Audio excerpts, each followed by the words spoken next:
Okay, so in the second game of the game night tourney, I drew Tonians. So the left side, as usual, I got a single fiend, my general, bale sword, pestilent mucus, level 2, 28 blood letters with a herald, full command, single blood crusher, 6 flamers with level 2 caster with wings and spellbreaker, 28 plague bearers with a naked herald BSB, 5 furies, a single fiend, single blood crusher. And over here I have these 3 models over here. So the scenario is you have 3 messenger models, and every model that every messenger that makes it off the opponent's table edge is worth 300 victory points. And I thought I was going to be slick and just put them all over here and just kind of run them towards the table edge, but I'm stupid and just forgot to move them. So I won't be doing too much talking about them. So the Bretonians, right? There's this kind of this hill of skulls thing. It's this is like the most obnoxious terrain feature in the world. It looks great, but yeah, what a nightmare. So he's got a trebuchet on top of that. Next to a unit of 20 some odd bowmen, he's got defensive stakes and flaming arrows. In front there, he's got 5 mounted yeomen, and then behind that, he's got this. It's a big unit, I think 40 peasants with halberdiers, and they have a knight character in there who he basically acts as a battle standard bearer for the unit, I guess. He gives them leadership 8, and they can reroll leadership tests, which I don't know how competitive of a setup that is, but I really like the idea of a peasant unit that just doesn't have to be babysat by the general and the battle standard. So it might not be the best setup, but I think it's a really cool idea. So here in the middle, he's got on the right, that's a unit of Grail Knights, and he's got his heroic killing blow lord there. I really don't know what he's got other than that. I'm pretty sure he has heroic killing blow, but Bretonian lords are just nasty, so I try to keep all my stuff away from him. So I really didn't get a chance to find out what kind of gear he had. And then in the middle, he's got a unit of Knights of the Realm. He's got a battle standard bearer with I think it's a 1-up rerollable armor save in there. And then he's got another big unit of peasants with halberds, another unit of bowmen in the church, and then over here on the left, he's got another unit of mounted yeomen and some peg knights. So I roll up the first turn, and I'm just I move my fiend into the forest to kind of help keep those peg knights under control. I really like peg knights because they're kind of tricky to deal with. They require a little more effort than your standard support unit. So, but I don't want my fiend to just get shot by the bowmen in the building, so I'm keeping him in the woods. Otherwise, I just move the bloodletters and the furies up, angle my general so that I can countercharge into the knights if he manages to make that charge into the bloodletters. Over here, I used the flamers as a deployment drop. He hadn't put his knights down yet, and I really wanted to see where the knights were going to go before I put one of my core blocks down. So I kind of put them in the middle, and when all was said and done, there really wasn't anything for them to shoot at in the middle of the table. So I just decided to move them over here towards the right to pick on all these soft targets over here. With the blood crusher and the fiend up to take down the treb, and you can see he used his vanguard movement for his mounted yeoman to put him right in front of the trebuchet. And you can see I moved my messengers up, but like I said, I think I forget about them halfway through the game. So shooting and magic are. I think I cast a flickering fire and some flamer shots at the peasant unit, the mounted yeoman in front of the treb, so I panicked them off. Yeah, they just run behind the hill there. You can see them back there. Otherwise, just looks like so. Okay, so in the Bretonian's first turn, he takes his peg knights and he starts moving them all the way to the other side of the table, presumably to counter my flamers and my blood crushers over that side of the table. Peasants, this unit of peasants, he starts moving them towards my general, which is fine with me. He wants to feed me that big peasant unit, and I want to keep my general away from his heroic killing blow lord. So I don't really mind that so much. Let's see. Over here, he just moves this peasant unit up. So in shooting, he nicks a couple wounds off the bloodletters. He puts a wild form onto his peasants, and his treb misfires, and he gets a he actually shoots the flaming peasant unit at the plague bearers, causes a wound, takes the regen off, but the trebuchet ends up misfiring. Okay, so on my turn, I charge my general into the peasants, because, like I said, I want to keep him kind of away from the Bretonnian lord, and I don't mind if he picks up some points for a peasant unit while he's at it. I charge the bloodletters into the Knights of the Realm, and they fail. And actually, what I probably should have done is just taken them into the peasants, and then peasants would have been steadfast, so I could have just reformed deep to take the knight countercharge or whatever, but I didn't do that. So anyway, I just flew the Furies out in front of the Grail Knights, so that there wasn't a chance that he would get both of these units into my bloodletters, because they would just kind of just kill the whole unit real quick. Over here, I don't really know. I don't know why I'm blocking his peasant unit with the Fiend. Yeah, I really don't know. I think my plan was to maybe try to buy myself another round of shooting to maybe try to panic one of these units off or something. I'm not really sure what I was doing, but I decided to take the Blood Crusher into the trebuchet and then block the peasant unit with the Fiend for some reason. Magic is fairly uneventful, so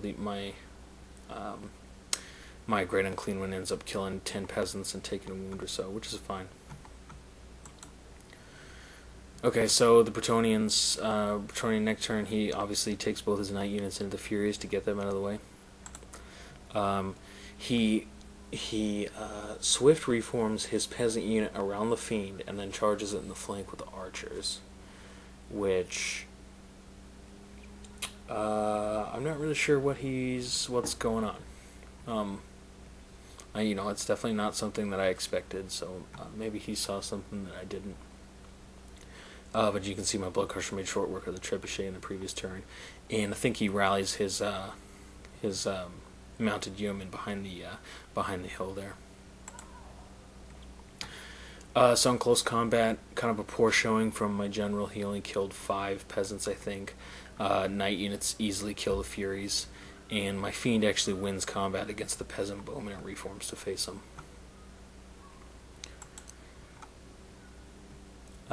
So here, overall, we're looking like this.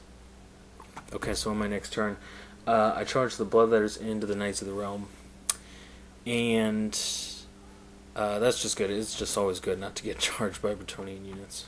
I move my Blood Crusher up kind of in front of the Grail Knights. See, what I'm trying to do is I'm trying to pin that Peg Knight unit down with both my Blood Crushers, because if I can get both of them into that unit, I'm pretty sure that I can win the combat and break them. But that'll require some tricky movement on my part, and if he makes a mistake, I might be able to catch him. But I also charge the Plague Bearer unit into his big peasant unit. Now this Blood Crusher, you can see the red arrow up top is marking the charge arc of his Peg Knights. So I just decided to pull the Blood Crusher back a little bit, because he's pretty easy pickings if he's by himself.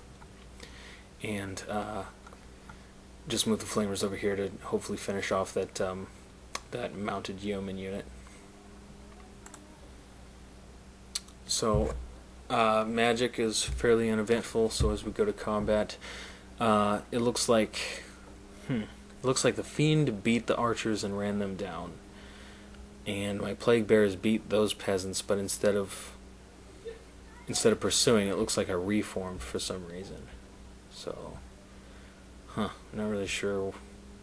maybe to help get around that rock formation or something. I'm not really sure why I didn't chase him, but I didn't. The Bloodletter unit pretty much just bounced off of his Knights of the Realm. I think I might have killed one, so I just kind of reformed deep to take the Grail Knight countercharge. He's only going to be able to get one Grail Knight and one character, his general from up front, but that's still that whole side of the lance that's going to get to attack, so that's going to hurt.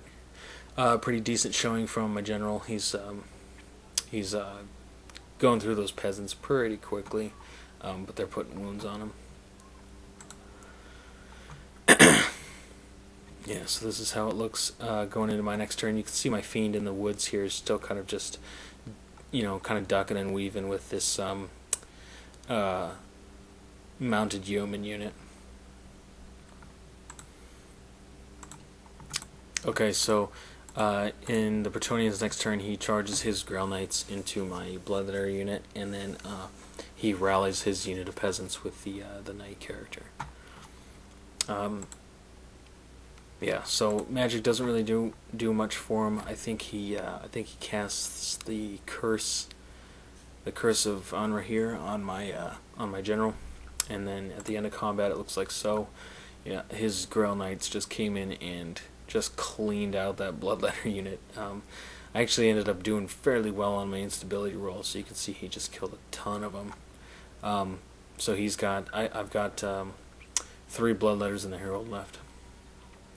Now my general, actually, he didn't end up killing that peasant unit. I think my opponent has 4 peasants left, and he just didn't feel like clearing up the movement tray or whatever. So he's still got 4 peasants left, and they're fleeing towards the table edge there.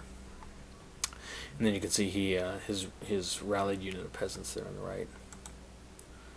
So yeah, so as we go into my next turn, I decide to charge the Plague Bears into the peasants, and then I make probably the dumbest mistake I've made, playing a game of Warhammer. I decide to take my general. I'm going to declare charge on the peasant unit that's flanking and just push them off the table, and then I'm going to redirect into the flank of the Knights. But as you can see, my BSB is miles away, and I fail the redirect. So, yeah, this is just, I found out that when you get too greedy, you kind of get what you deserve. So here I'm, that move kind of, I traded a 200-point block of peasants for, the game-winning charge into the flank of the Knight unit. So, yeah, got really stupid move.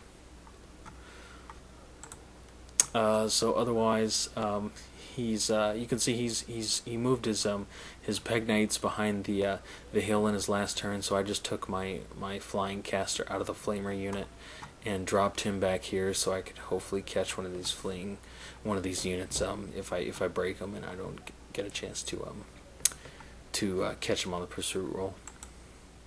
And I forgot to move my fiend. Yeah, so at the end of the turn, it looks like this. Now, I throw a challenge out there with my Bloodletter champion, and I think he suspected some kind of trickery because he just took it with a Grail Knight, or maybe he just didn't want to risk losing his lord to the killing blow. So he just took it with a regular Grail Knight. So they both failed to kill each other, which is important because it kind of takes with my champ fighting in the challenge, it kind of takes his whole Grail Knight unit out of the combat. And that's good for me because my Herald and the other 2 Bloodletters can actually do some damage to the Knights of the Realm, and I'm really trying to get a killing blow on his BSB. But otherwise it looks like that. I think his Bowman unit ends up finishing off my Fiend that was in the woods down here, so he's got this unit of yeomen just kind of messing around back here. And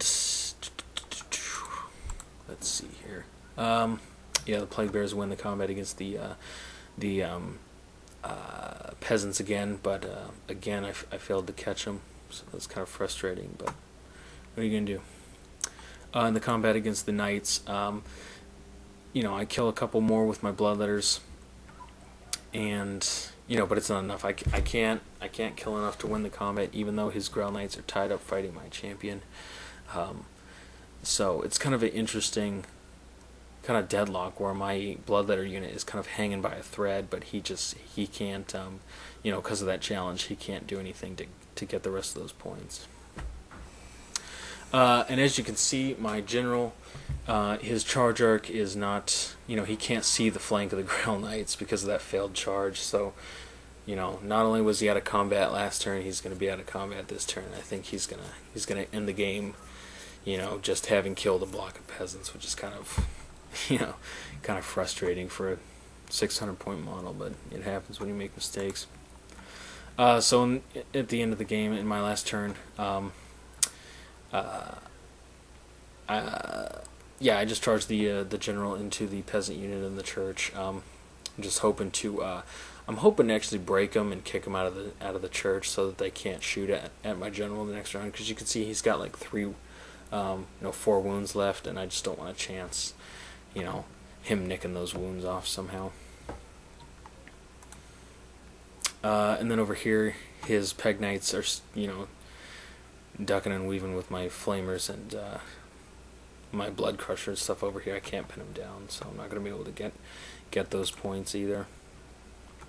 So I think at the end of the game, it looks like so. This is pretty much how it looks. He ends up killing one more Bloodletter. I get a killing blow on his Battle Standard Bearer. I don't get the Knights of the Realm. He doesn't get my Bloodletters. And that really is what saved me in this game. If he'd end up getting the points for my Bloodletters, it would have been really, really close. Actually, as it stands, it's actually a pretty low scoring game. I just got the points for his peasant units and his BSB pretty much. Anyway, that was game 2 of the little game night tourney, so I'll see you at the next one.